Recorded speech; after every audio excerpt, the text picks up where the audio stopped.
नमस्कार, आपके साथ मैं हूं सुखवीर। आप देख रहे हैं आपका अपने चैनल भिवानी हलचल।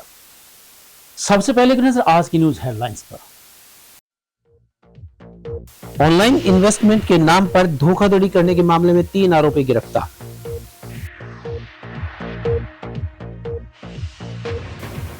ग्रेप का तीसरा चरण लागू होने पर खनन संबंधित गतिविधियां रहेंगी बंद। खंड स्तरीय गीता महोत्सव में सभी निजी व सरकारी स्कूल लेंगे भाग।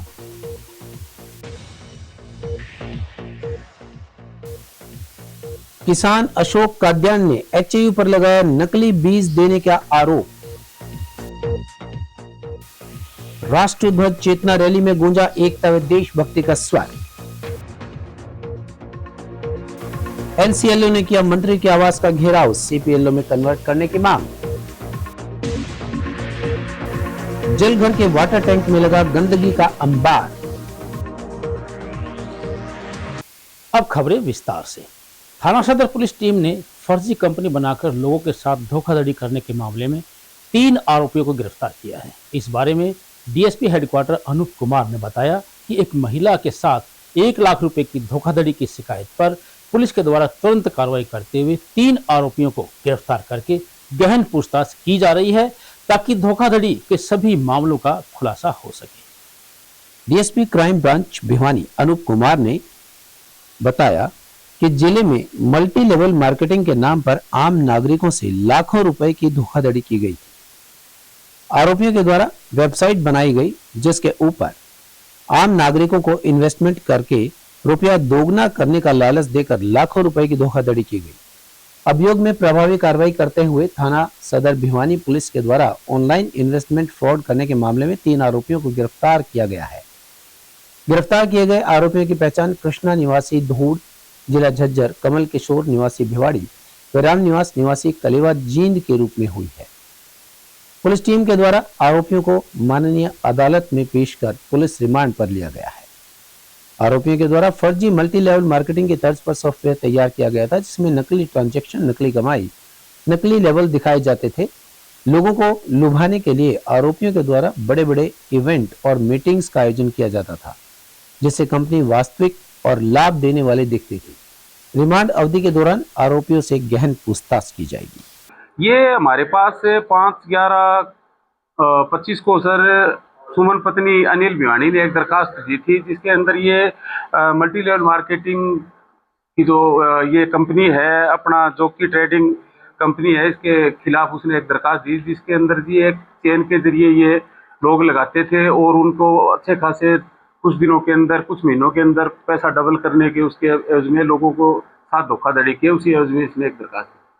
किस प्रकार का चेन सिस्टम था, कैसे लोगों को ये लोगों के अंदर जैसे इसके अंदर 3 अक्यूज है जो हमने गिरफ्तार किए है। इसके अंदर जी आरोपी कृष्ण है, ये जो मास्टरमाइंड था इसका, और इसके बाद में जी एक कमल किशोर लोहिया है भिवाड़ी का जी, ये प्रमोटर था जी।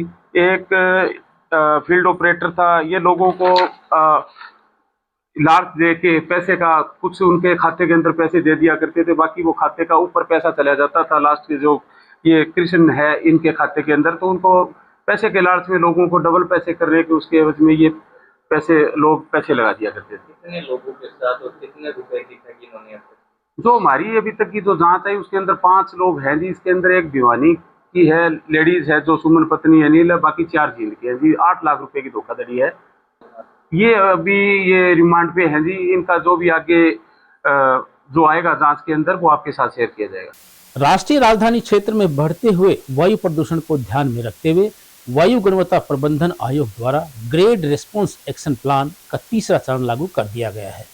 तीसरे चरण के अंतर्गत वायु प्रदूषण को नियंत्रित करने के लिए नियम लागू करते हुए विभाग के द्वारा खानक गांव में क्रैशर के संचालन और माइनिंग गतिविधियों पर पूर्ण रूप से प्रतिबंध लगाने की सिफारिश की गई है। इस बारे में विभाग अधिकारी सुनील सोरान ने आदेशों की पालना सुनिश्चित करने के सख्त निर्देश जारी करते हुए आम जनता से पर्यावरण प्रदूषण नियंत्रण करने में सहयोग करने की अपील की। बढ़ते वायु प्रदूषण के चलते राष्ट्रीय राजधानी क्षेत्र और निकटवर्ती क्षेत्रों में ग्रेडेड रेस्पॉन्स एक्शन प्लान का तीसरा चरण लागू किया गया है। प्रदूषण बोर्ड के अधिकारी सुनील सोरान ने जानकारी देते हुए बताया कि दिल्ली और एनसीआर क्षेत्र में प्रदूषण का स्तर एक बार फिर निर्धारित मानकों से अधिक होने से ग्रेड 3 की पाबंदियां लगाई गई हैं, जिसके लिए हमें प्रदूषण नियंत्रण उपायों को पूरी गंभीरता से अपनाना होगा। राष्ट्रीय राजधानी क्षेत्र और निकटवर्ती क्षेत्र वायु गुणवत्ता प्रबंधन आयोग की ओर से फरीदाबाद सहित एनसीआर क्षेत्र में लागू किए गए ग्रेडेड रेस्पॉन्स एक्शन प्लान यानी ग्रेड 3 के तहत संबंधित विभागों को आवश्यक दिशा निर्देश दिए गए। HSIIDC, लोक निर्माण विभाग, श्रम विभाग, पंचायत विभाग सहित अन्य विभागाध्यक्षों को निर्देश दिए गए कि वे जिले में बढ़ते प्रदूषण स्तर को नियंत्रित करने के लिए सख्त कदम उठाएं।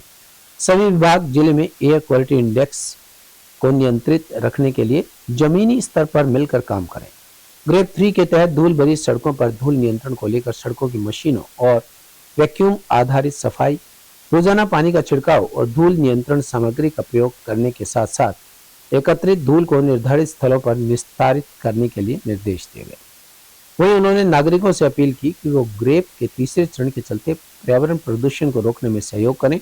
ऐसी कोई भी गतिविधि न करें जिससे वायु प्रदूषण हो, लकड़ी या कोयला न जलाएं, कहीं भी कूड़े या कचरे में आग न लगाएं। अभी हमने जो CEQM से ग्रेड 3 के जो डायरेक्शन थे वो पूर्ण रूप से इम्प्लीमेंट करवा दिए हैं। DC साहब से इसके अंदर BNS में भी ऑर्डर करवा दिए हैं। टीम भी कॉन्स्टिट्यूट हो गई हैं सब डिवीजन लेवल पे, अलग अलग जो एक्टिविटीज हैं उनको प्रोवाइड करने के लिए। यहाँ मेन जो भिवानी के अंदर खानक जो एरिया है उसके अंदर स्टोन क्रेशर्स हैं और 2 माइनिंग प्रोजेक्ट हैं जो मेन सोर्स है पोल्यूशन के। उनको हमने सुनिश्चित किया है कि वो बंद रहें। उसके लिए हमने DHBN से जो इलेक्ट्रिक सप्लाई है वो सिंगल फेज में करवा दी है। कोई भी क्रेशर यूनिट ऑपरेट होने के लिए 3 फेज में इलेक्ट्रिसिटी की रिक्वायरमेंट होती है। तो सभी क्रेशरों की जो लाइट है वो खाली सिंगल फेज में है, सो दैट कि वो कोई प्लांटेशन में पानी करना है, कोई सेफ्टी सिक्योरिटी के लिए किसी का कोई किचन चल रहा है, कोई वहाँ पे सिक्योरिटी गार्ड रहता है। तो हमने ये सुनिश्चित कर दिया है कि भिवानी के अंदर कोई भी ऐसी पोल्यूशन की एक्टिविटी ना रहे ग्रेड 3 स्टेज में जिसका कंट्रीब्यूशन पोल्यूटेंट का एयर की क्वालिटी को डिटोरेट करने के लिए, खराब करने के लिए बाधित कोई कर रहा है जो वो ना हो। मेन जो चीज है वो मेट्रोलॉजिकल डाटा है। जो विंड स्पीड है वो बड़ा रोल प्ले करती है। जो पोल्यूटेंट है उसको जो डिस्पर्स करना है, जो फैलाना है, जो एक जगह कंसंट्रेट ना हो, तो ये सारा मेट्रोलॉजिकल ज्यादा इम्पैक्ट है। ऐसा कोई अलग से कोई नया सोर्स, कोई नया स्रोत यहाँ पे नहीं हो गया कि अभी स्टार्ट की उसकी वजह से कोई कंट्रीब्यूशन हो रहा है। तो इसके अंदर जैसे ही विंड स्पीड बढ़ेगी मेट्रोलॉजिकल, तो उससे ये सारे का सारा जो डिस्पर्सन है पोल्यूटेंट का हो जाएगा और एयर क्वालिटी इंप्रूव होगी। 340 है जो कि वेरी पुअर के अंदर है। दिल्ली के अंदर 400 प्लस है, यहाँ 340 है। उससे पहले 11 तारीख में 285 था। इनहेल जो करने वाली चीजें हैं, कम से कम हवा इनहेल करें। ऐसे में आउटडोर कम से कम रहें, बाहर कम से कम रहें। एक्सरसाइज वगैरह है वो बाहर ना करें। जितनी ज्यादा आप एयर इनहेल करेंगे उतना ही ज्यादा आप पोल्यूटेंट इनहेल करेंगे। अब आप जो पानी पीते हैं दिन में कितनी बार पीते हैं? 6 बार, 8 बार, 10 बार। खाना कितनी बार खाते हैं? 3 बार, 4 बार। हवा कितनी बार लेते हैं? More than 1000 time. तो हमने ये कोशिश करनी कि जो हवा है वो हम जितनी लें वो साफ लें। आउटडोर निकलेंगे तो आउटडोर जो पोल्यूटेंट है वो ज्यादा है, तो उसको हमने अवॉइड करना है, प्रोवाइड करना है। मास्क वगैरह यूज करें और कम से कम एक्सपोजर रखें बाहर का। 3 के अंदर जो आप रिस्ट्रिक्शंस के बारे में पूछ रहे हैं ना, इसके अंदर जो रिस्ट्रिक्शंस हैं वो अलग अलग डिपार्टमेंट के लिए, अलग अलग एक्टिविटीज के लिए। मेन है इसमें कंस्ट्रक्शन जो डिमोलेशन एक्टिविटीज हैं, उसके अंदर कुछ जो पब्लिक इंटरेस्ट के जो प्रोजेक्ट्स हैं जैसे मेट्रो है, रेलवे है और कोई STP का काम है, कोई वाटर वर्क्स का काम है, उनको छोड़ के, या लीनियर प्रोजेक्ट जो पब्लिक के हैं उनको छोड़ के बाकी जो एक्टिविटीज हैं वो हमने बंद करवा दी हैं। अंतर्राष्ट्रीय गीता महोत्सव के अंतर्गत खंड स्तरीय प्रतियोगिता के आयोजन के लिए खंड शिक्षा अधिकारी कार्यालय में बैठक का आयोजन किया गया। खंड शिक्षा अधिकारी डॉक्टर अनिल गौड़ की अध्यक्षता में आयोजित बैठक में कार्यक्रम संयोजक डॉक्टर मुरलीधर शास्त्री ने बताया कि प्रतियोगिता में सरकारी और निजी स्कूलों के 6ठी से 12वीं कक्षा तक के विद्यार्थी भाग लेंगे। खंड स्तर के विजेता प्रतिभागियों को जिला स्तरीय प्रतियोगिताओं में भाग लेने का अवसर दिया जाएगा। अंतर्राष्ट्रीय गीता महोत्सव 2025 के तहत खंड शिक्षा अधिकारी डॉक्टर अनिल गौड़ ने बताया कि 14 नवंबर को खंड के सभी निजी व सरकारी विद्यालयों के विद्यार्थी कक्षा 6ठी से लेकर 12वीं तक विभिन्न प्रतियोगिताओं में भाग लेंगे। उन्होंने बताया कि इन प्रतियोगिताओं के माध्यम से बच्चों में हमारे ग्रंथों और विशेष रूप से गीता के संदेश, नैतिकता, कर्तव्य निष्ठा और संस्कारों का भी समावेश होगा। वहीं कार्यक्रम के संयोजक डॉक्टर मुरलीधर शास्त्री ने बताया कि इन प्रतियोगिताओं में निबंध लेखन, गीता श्लोकोच्चारण प्रतियोगिता, संवाद, प्रश्नोत्तरी और पेंटिंग प्रतियोगिताओं का आयोजन किया जाएगा। उन्होंने कहा कि निर्णायक मंडल को प्रतियोगिताओं के सभी नियमों के बारे में बारीकी से जानकारी दी गई है। प्रतियोगिता में विजेता प्रतिभागियों को नगद पुरस्कार, प्रमाण पत्र और जिला स्तरीय कार्यक्रम में भाग लेने का अवसर मिलेगा। खंड स्तरीय प्रतियोगिता जो गीता महोत्सव 2025 का आयोजन कल boys school government boys school में आयोजित किया जा रहा है। डॉक्टर अनिल गौड़ खंड शिक्षा अधिकारी के निर्देशन में और जिला शिक्षा अधिकारी जो निर्मल दैया जी के मार्गदर्शन में ये कार्यक्रम का आयोजन किया जा रहा है, जिसमें गीता पे आधारित निबंध प्रतियोगिता, भाषण प्रतियोगिता, संवाद प्रतियोगिता और श्लोकोच्चारण प्रतियोगिता की जानी है।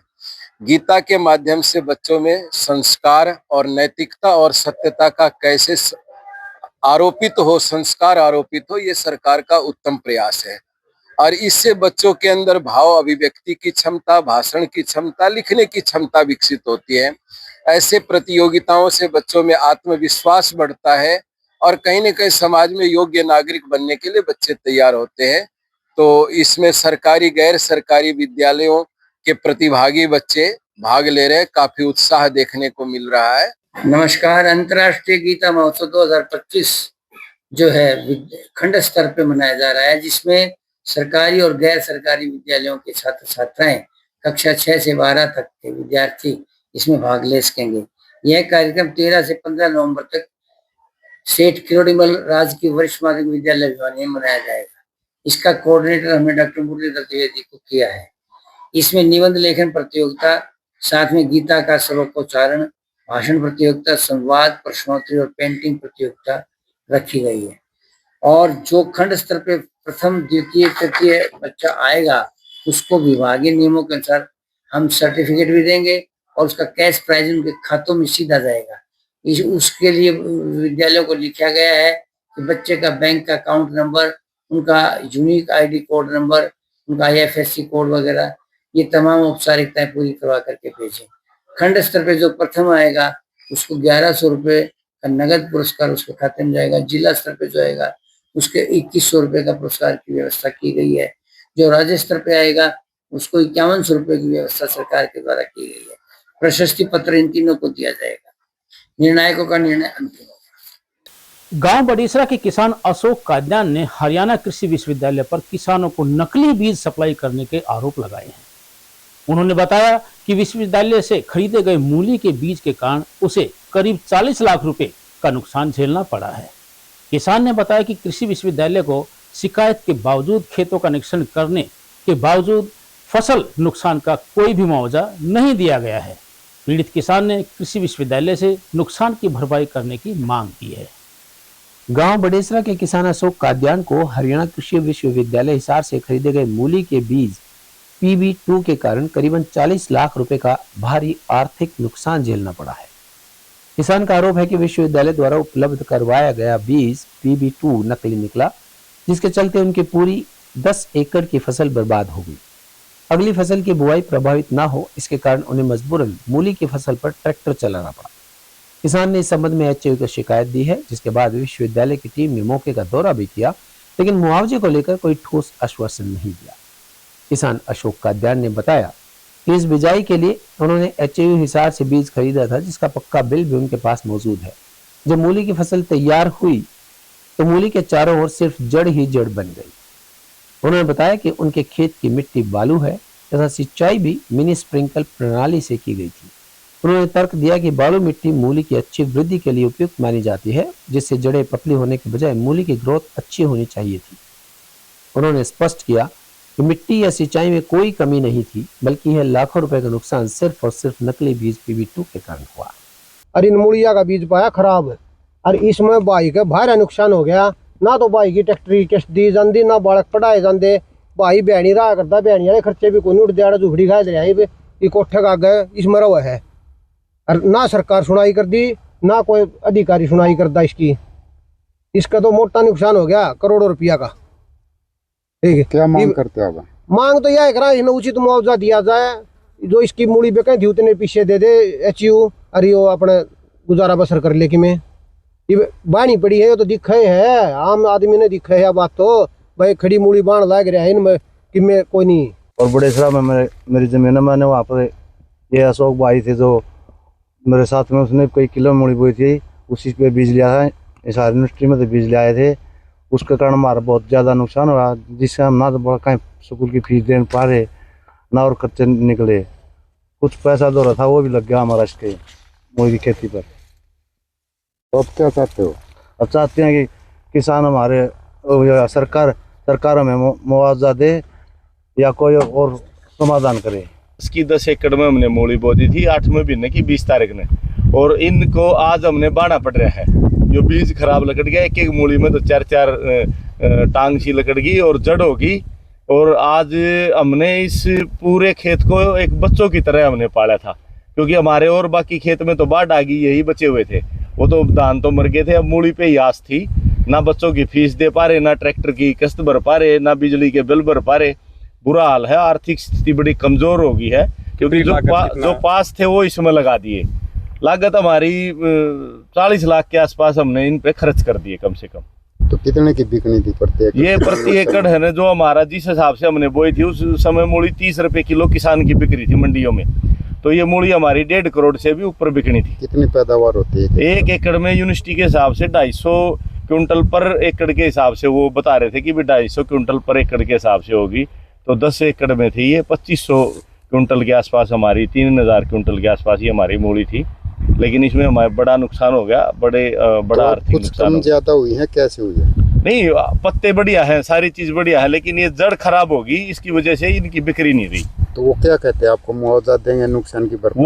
वो ये कह रहे हैं भाई इसमें आपने है ना मॉइस्चर ज्यादा था इसलिए ये मूली होगी, लेकिन ऐसा कुछ नहीं है। मूली की खेती में यूनिवर्सिटी भी यही कहती है भाई इसमें नमी रखो तभी ये लंबी जाएगी, और उसमें जड़ होगी 4-4, 5-5 एक मूली में, और नीचे जड़ होगी। तो कहाँ का शिकायत किया आपने? हमने HAU को भी बता दिया, CM विंडो भी लगा दी, और प्रधानमंत्री कार्यालय को भी, और हरियाणा कृषि मंत्रालय को भी, और केंद्रीय कृषि मंत्रालय को भी। वह मांग यही है, जो हमारा नुकसान हुआ है भाई वो उसकी भरपाई करी जाए। कितने पैसे की? लगभग 40 लाख रुपए का नुकसान हमें इसमें हुआ है नगद का। जिला प्रशासन के मार्गदर्शन में शिक्षा विभाग के द्वारा विवेकानंद हाई स्कूल में वंदे मातरम कार्यक्रम के तहत सद्भावना एवं एकता चेतना रैली का आयोजन किया गया, और इस अवसर पर भाईचारे का संदेश भी दिया गया। इस अवसर पर स्कूल की निदेशिका सावित्री यादव ने कहा कि वंदे मातरम गीत एक गीत नहीं बल्कि भारत माता के प्रति समर्पण, स्वाभिमान और सम्मान का प्रतीक है। यह गीत प्रत्येक भारतीय के मन में गर्व के साथ एकता की भावना को जागृत करता है। चेतना रैली में विद्यार्थियों और शिक्षकों ने बढ़ चढ़कर भाग लिया।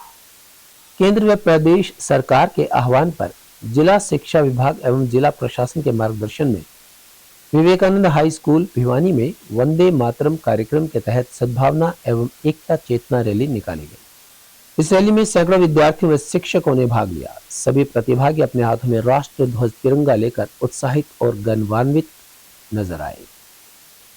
शहर की मुख्य गलियों से गुजरती हुई यह रैली लोगों को राष्ट्रीय एकता और सद्भावना का संदेश दे रही थी।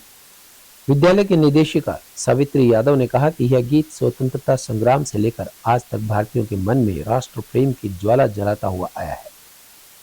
उन्होंने कहा कि वंदे मातरम भारत मां का वंदन है और अभिनंदन है। यह गीत हर भारतीय के दिल में गर्व और एकता का भाव जगाता है। उन्होंने विद्यार्थियों से आह्वान किया कि वे हर दिन राष्ट्रगीत के अर्थ को आत्मसात करें और देश की उन्नति, शांति और सद्भावना के लिए योगदान दें। वंदे मातरम हमारी एकता और अखंडता है। वंदे मातरम हमारी संस्कृति और देशभक्ति है। वंदे मातरम भारत माता का वंदन है, अभिनंदन है। आज हम सब ने वंदे मातरम के नारे लगाकर रैली निकाली है। वंदे मातरम गीत को लेकर जो तिरंगा यात्रा निकाली, क्या करना चाहिए? आज वंदे मातरम का ये गीत का हमें बच्चों के साथ तिरंगा यात्रा निकाली है। इससे देश की एकता और अखंडता का प्रतीक है और सद्भावना मिलती है इससे। और जो हमारे महान पुरुष हुए हैं उनको भी हमने साथ आज नमन किया है। और इसी के साथ जो हमारे देश में एक ये राष्ट्रीय गान, ये एक माँ का भी इसमें संदेश जाता है और ये हमारे देशभक्ति का प्रतीक है और एकता और अखंडता को मजबूत करता है।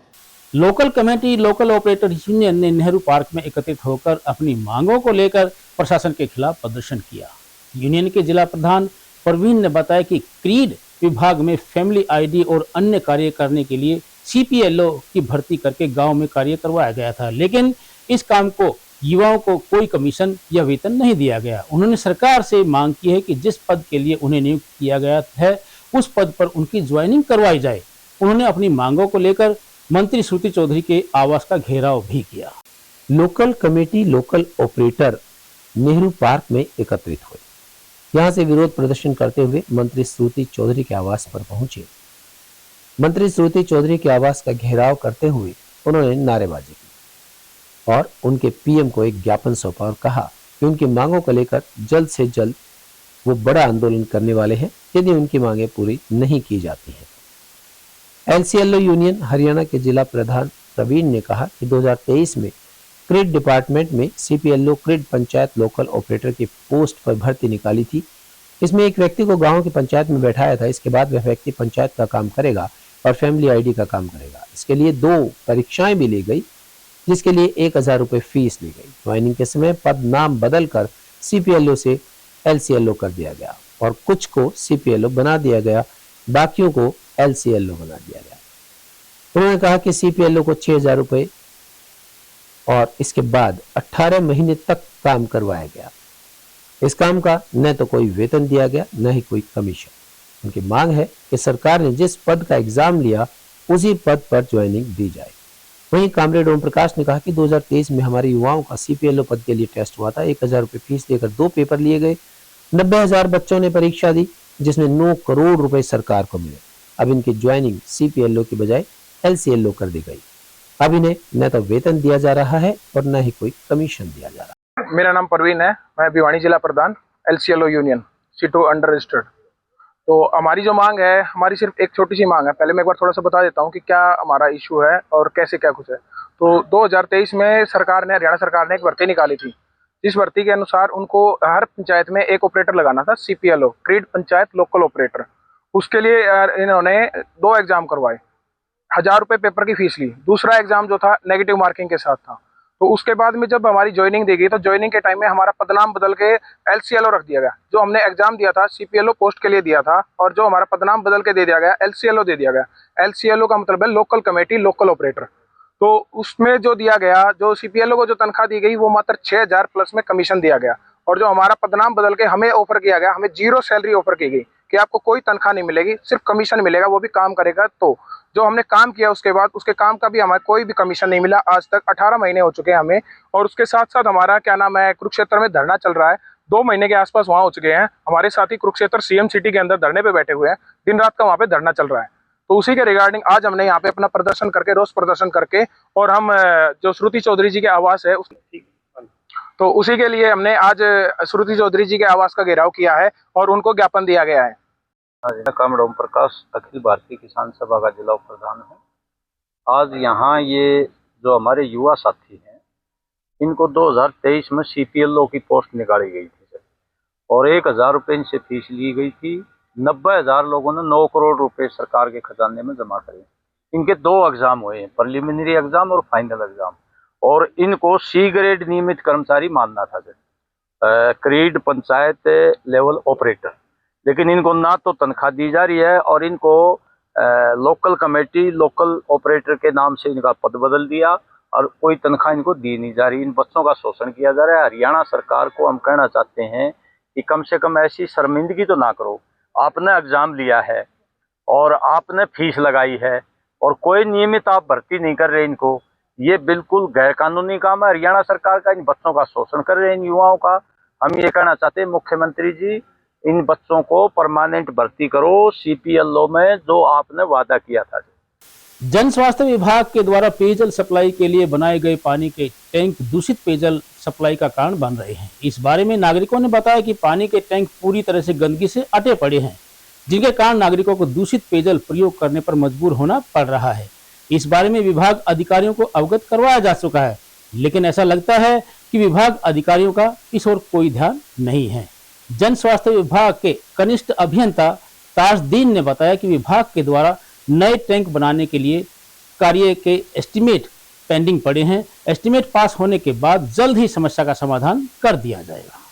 यदि पीने का पानी ही स्वच्छ न होगा तो लोगों का जीवन कैसे सुखमय हो सकता है। भिवानी के वाटर टैंक गंदगी से अटे पड़े हैं। जिसके कारण शहर में गंदा पानी आने से भिवानी की जनता गंदा पानी पीने को मजबूर है। शहरवासी इस समस्या को लेकर दर्जनों बार जन स्वास्थ्य विभाग के अधिकारियों को अवगत करवा चुके हैं, लेकिन उन्हें आश्वासन के सिवाय कुछ नहीं मिलता। वाटर टैंक गंदगी से अटा हुआ है। यही पानी शहर में पीने के लिए सप्लाई किया जा रहा है, जिसे पीकर शहरवासी बीमार हो सकते हैं। कहने को तो जलघर के पानी को शुद्ध करने के लिए वाटर फिल्टर भी बनाए गए हैं, लेकिन घरों में ये पहुंच रहा पानी इस कद्र तक गंदा है कि शहरवासी इस पानी को नहीं पी पा रहे हैं। वहीं जन स्वास्थ्य विभाग इनकी हर साल सफाई भी करवाता है, लेकिन जमीनी हकीकत कुछ और ही है। मौजूदा सरकार ये दावे भी करती है कि हर घर शुद्ध जल दे, लेकिन सरकार व जन स्वास्थ्य विभाग दोनों ही सुस्त नजर आ रहे हैं। दोनों की लापरवाही के चलते आम जनमानस को गंदा पानी पीने के लिए मजबूर होना पड़ रहा है। पूरे भाई साल भर हो लिया और कोई वो नहीं हो रहा भाई। हमारे बालक बीमार हो लग रहे हैं भाई, बहुत हो रही है। छोटे छोटे बालक बीमार हो लग रहे भाई, कोई हमारे पास जिम्मेदार नहीं हो रहा। देखिए जी, अभी हमने ऑलरेडी जो शहर में पीलापन के जो पानी की शिकायतें प्राप्त हो रही हैं, उसके लिए हमने नए फिल्टर मीडिया का टेंडर लगाया था और वो फिल्टर मीडिया काम शुरू भी कर दिया है। और 15-20 दिन तक ये मान के चलो कि आप हम जो पानी की शिकायत पीले पानी की आ रही है, वो पानी को हम ठीक कर देंगे।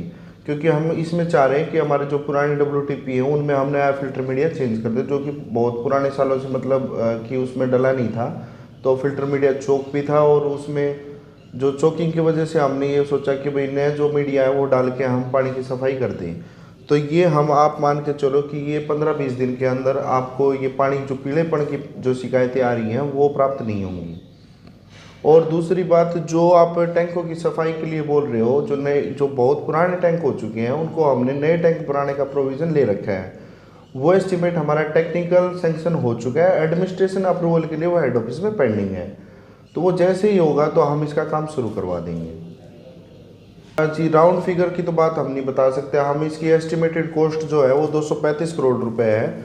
इसमें हमने नए टैंक ले रखे हैं, 2 जो बड़े RCC टैंक बनेंगे और इसमें पुराने जलघर में एक 10 MLD का प्लांट बनेगा और इसमें 3 WTP 3 वाटर टैंक बनेंगे अलग से और 3 IBS बनेंगे इसमें। और अंत में फिर से एक नजर आज की न्यूज हेडलाइंस पर। ऑनलाइन इन्वेस्टमेंट के नाम पर धोखाधड़ी करने के मामले में 3 आरोपी गिरफ्तार।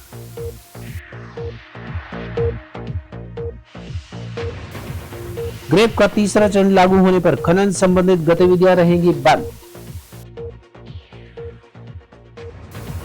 खंड स्तरीय गीता महोत्सव में सभी निजी व सरकारी स्कूल लेंगे भाग।